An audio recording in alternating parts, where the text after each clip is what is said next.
Hay una pregunta que, de alguna manera, lo abarca todo. Una pregunta que nos hemos hecho desde siempre y que está en el corazón de la filosofía, de la ciencia, incluso de la psicología. ¿Por qué parece que el universo guarda silencio? Y esa es, en el fondo, la gran pregunta, ¿no? Si existe una fuerza creadora o un ser superior, ¿por qué este silencio tan rotundo? Para entender cómo hemos llegado a plantearnos esto, tenemos que viajar un poco en el tiempo. Hubo una época en la que el mundo no estaba en silencio, para nada. De hecho, era un murmullo constante. Cada tormenta, el éxito de una cosecha, una batalla ganada o perdida, todo era un mensaje, un diálogo directo con lo divino. El universo hablaba y la humanidad escuchaba. ¿Pero qué pasó? Pues que de repente, o quizá poco a poco, casi sin darnos cuenta, ese diálogo se cortó. Los oráculos dejaron de responder, el cielo se quedó mudo, y en ese silencio la humanidad se encontró sola, frente a un vacío inmenso y una pregunta nueva. Vale, pues para entender cómo intentamos llenar ese silencio, vamos a seguir tres grandes caminos que emprendimos. Primero, el de la razón, con la filosofía. Luego, el de la observación, con la ciencia. Y finalmente, el viaje hacia nuestro propio interior, con la psicología. La primera gran respuesta, curiosamente, no vino de los cielos, sino de la propia mente humana. Ante un Dios que no hablaba, los filósofos pensaron, bueno, pues tendremos que empezar a hablar nosotros. Este viaje filosófico es una auténtica odisea del pensamiento. Empieza en la antigua Grecia, con Sócrates diciéndonos que la clave está en mirar hacia dentro. Da un salto enorme hasta el siglo XVII con Descartes, que pone la mente del individuo en el centro de todo. Luego llega Nietzsche en el XIX para dinamitarlo todo, y finalmente Sartre los planta de cara a la responsabilidad de existir en un mundo que ya, definitivamente, está en silencio.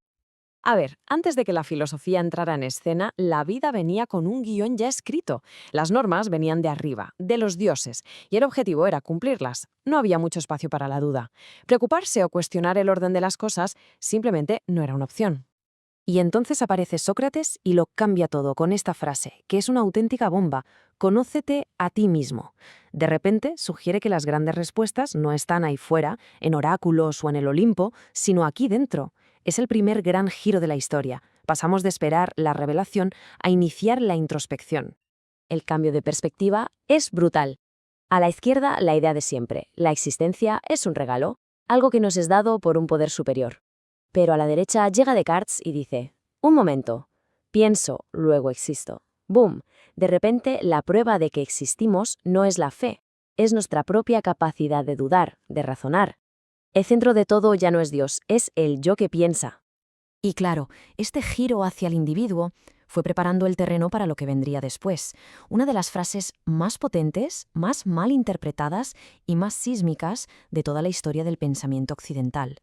Cuando Nietzsche suelta esto, Dios ha muerto, no lo celebra, para nada. Es más bien una constatación, casi un lamento. Lo que quería decir es que la idea de Dios, como pilar que sostenía toda la moral, el sentido y los valores de Occidente, se había derrumbado. Ya no se sostenía, y nos dejó con una pregunta tan aterradora como liberadora. Si Dios ha muerto, si ya no hay un guión, ¿quién narices escribe la historia ahora? Bien, mientras los filósofos miraban hacia adentro, otro grupo de pensadores, los científicos, empezaron a mirar hacia afuera, hacia el cosmos.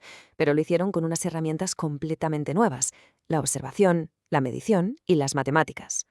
El golpe de Copérnico fue tremendo, porque no solo movió la Tierra del centro, sino que nos movió a nosotros. Dejamos de ser los protagonistas de la gran obra divina para convertirnos en los habitantes de un planeta más, uno de tantos, girando alrededor de una estrella en un rincón del universo. La pregunta era obvia: si no estamos en el centro, ¿somos tan importantes como creíamos? Y por si fuera poco, llega Newton, y con sus leyes nos demuestra que el universo no funciona por capricho divino, sino que es como un mecanismo de relojería gigante y perfecto, un mecanismo que obedece a leyes matemáticas que se pueden conocer y predecir. Quizá a Dios le dio cuerda al principio, sí, pero ahora el reloj parecía funcionar por sí solo. Y esta pequeña fórmula, F igual a M, se convirtió casi en el nuevo rezo. Era el símbolo de un cambio de poder radical. La humanidad ya no solo miraba al cielo esperando respuestas, ahora podía coger un lápiz, un papel y calcular el movimiento de ese cielo. Podíamos empezar a predecir el universo. Y la cosa no paró ahí. Darwin nos mostró que la vida no es un diseño fijo, sino un río en constante evolución. Einstein nos dijo que ni el tiempo ni el espacio son absolutos. Y la física cuántica nos reveló que en lo más fundamental, el universo no es certeza sino probabilidad. El cosmos dejó de ser un plan perfecto para convertirse en una danza impredecible de cambio y azar. Y esto nos lleva al último gran viaje. Después de explorar la razón y las estrellas, la humanidad se giró para investigar el territorio más complejo y misterioso de todos, el que llevamos dentro, la propia mente humana. La psicología nos ofrece aquí dos visiones fascinantes. Para Freud, la idea de Dios es una especie de ilusión reconfortante, la proyección de nuestra necesidad infantil de tener una figura paterna que nos proteja del miedo al caos y a la muerte. Para Jung, sin embargo, es algo mucho más profundo. No es algo que inventemos, sino algo que descubrimos dentro. Es un arquetipo, una imagen universal que brota del inconsciente colectivo de toda la humanidad. Y lo que la psicología nos enseña es que el impulso humano de adorar, de creer en algo más grande, no se desvanece sin más. Simplemente cambia de objetivo. Si el altar de la religión tradicional se queda vacío, enseguida buscamos otros nuevos donde depositar nuestra fe. El éxito, el dinero, el poder, la nación, a veces incluso nuestro propio ego. Entonces, después de este triple viaje a través de la razón, del cosmos y de la mente, ¿qué podemos decir sobre ese silencio original de Dios? ¿Qué significa todo esto? Pues quizás la conclusión más potente es que ese silencio nunca fue un final, no fue un abandono, fue en realidad un principio, el principio de la voz humana. No fue el fin de la conversación, sino la invitación para que, por primera vez, la humanidad tomara la palabra.